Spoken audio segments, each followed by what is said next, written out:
Hey, what's up guys? I'm KBHD here, and this is your first look at the brand new Samsung Galaxy S20 and Galaxy S20 Plus. Now there's a whole new lineup of Samsung phones out right now. They're going all out for 2020 clearly, so we have the Galaxy S20, the Galaxy S20 Plus, and a new Galaxy S20 Ultra.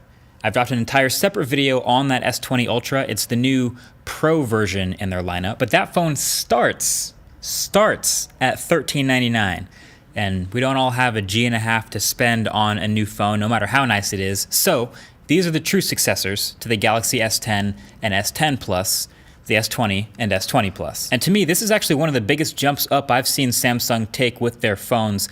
Literally everything you can think of is upgraded, and they've taken the biggest jumps in the most important areas of the phone. So the screen, the battery, and the cameras. So let's start with the screen. These are now 6.2 inch and 6.7 inch displays respectively, and they are 120 Hertz Quad HD OLED displays. So super high resolution, HDR plus, and super responsive high refresh rate screens.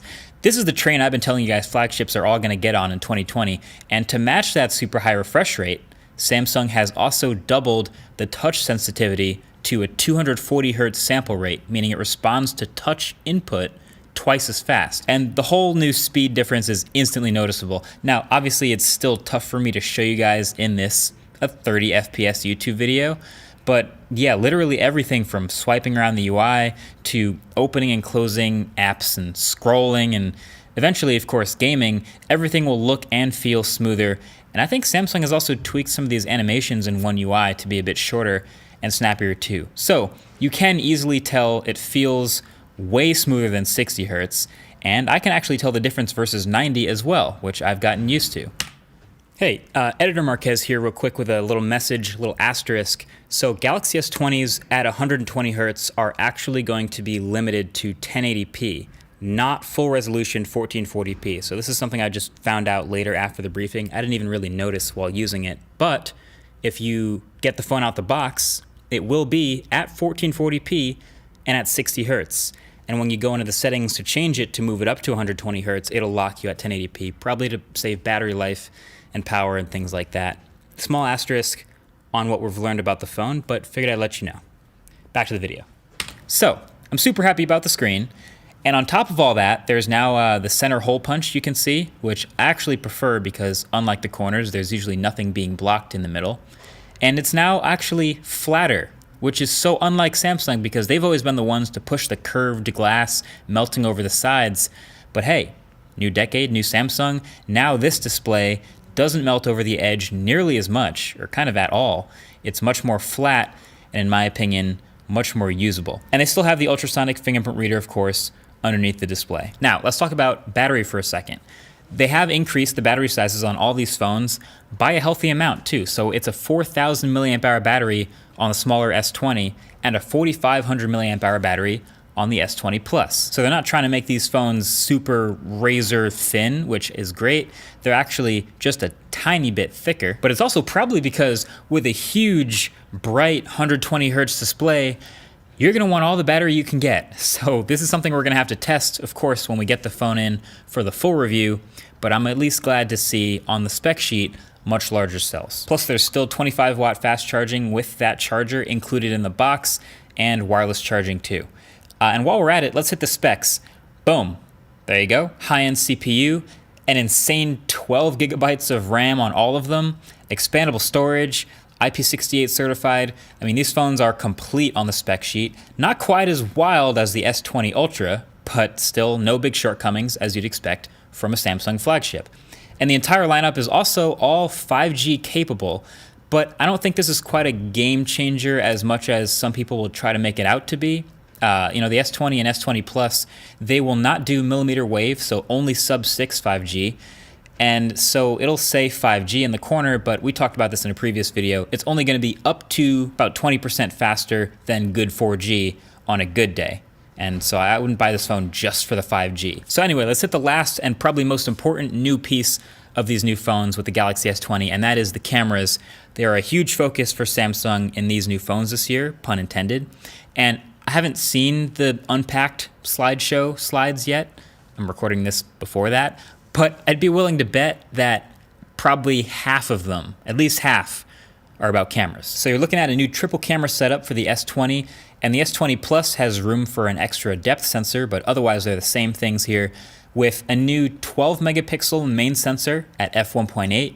Then there's a 3x 64 megapixel telephoto camera at f2 and a 12 megapixel ultra wide at f2.2. And they are all physically larger sensors than last year, which is great for pretty much everything: light sensitivity, low light performance, and anything else basically to do with photography.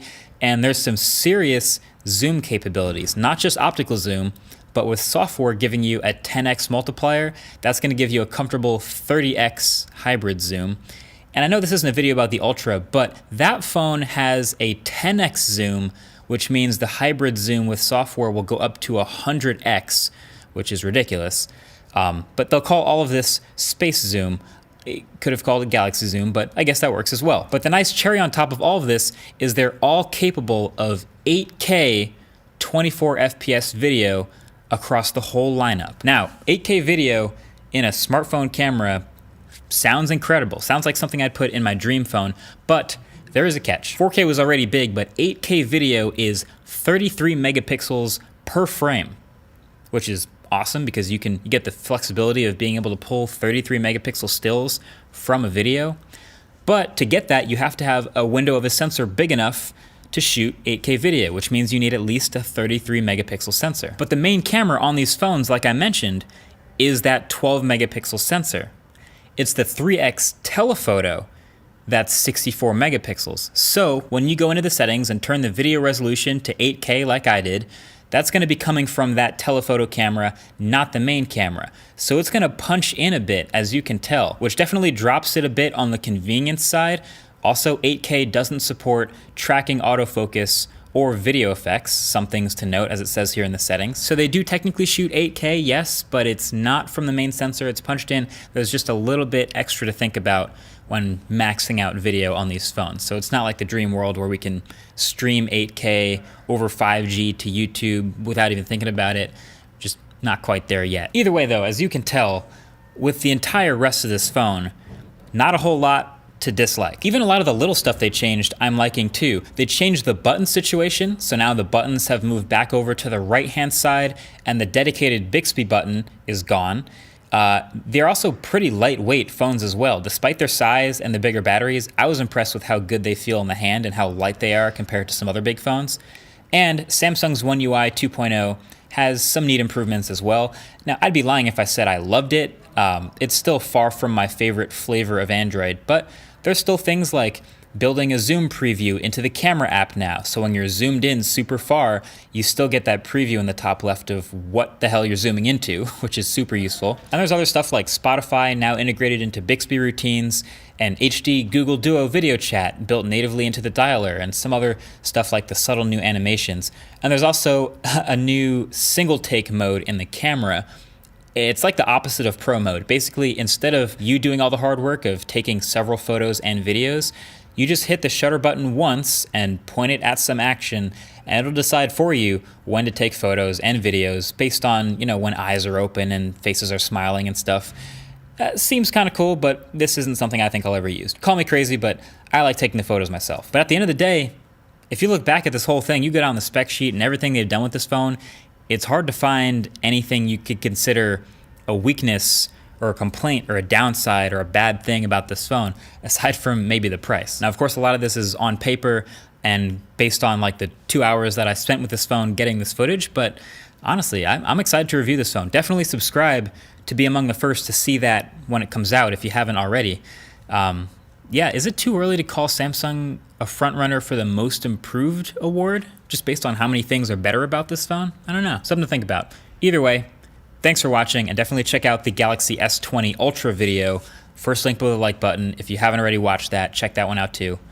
Catch you guys in the next one. Peace.